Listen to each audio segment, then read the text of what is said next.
The second key thing, if I had distractions and I had difficulty focusing at times, I really needed to find a way to identify them and then aggressively attack them. So if I found that at the end of the day, all I wanted to do was watch Netflix, I canceled Netflix. I got rid of it. And if I just wanted to play PlayStation, then that was my challenge. Instead of having it in the room with me as like a constant, hey, come over here, I got rid of it.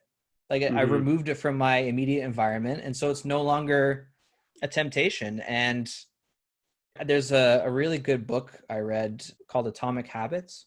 I don't know if you heard about it. It's a book that came out last 6 months, I think. It's very good. It's about building good habits and eliminating bad ones. And it really summed up how the best people that seem to have the strongest self-control, they figured out a long time ago that the best self-control is not having to use it at all.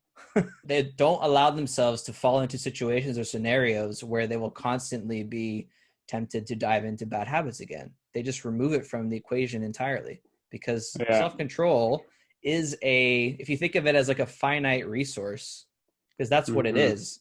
If you're constantly tempted to go back to your kitchen cupboards to grab the junk food, if you're trying to eat healthy, if you keep a package of Oreos sitting on the kitchen counter all the time, not gonna happen. You're constantly going to see, so when you're hungry, are you going to go for a salad or are you going to reach for those Oreos that are on the counter? You just remove it entirely. And it might sound extreme to a lot of people, and it is.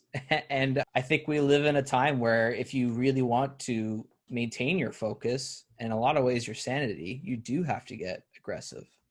So even after I got rid of all the TV streaming services and video games and stuff, I still work online, and everyone knows the internet is just an endless rabbit hole of distractions, right? Like you can scroll through social media endlessly. You can hop on Reddit. You can look at funny memes till 3 a.m.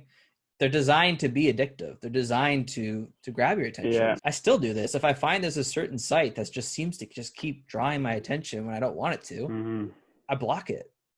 I have apps or whatever, like even Apple has a built-in filtering system. I'll just add that domain to my block and I'm like, done. So anytime I go back, I try to type it back in, it's just blocked. Then eventually it just breaks that cycle that's in your brain and it doesn't crave it anymore.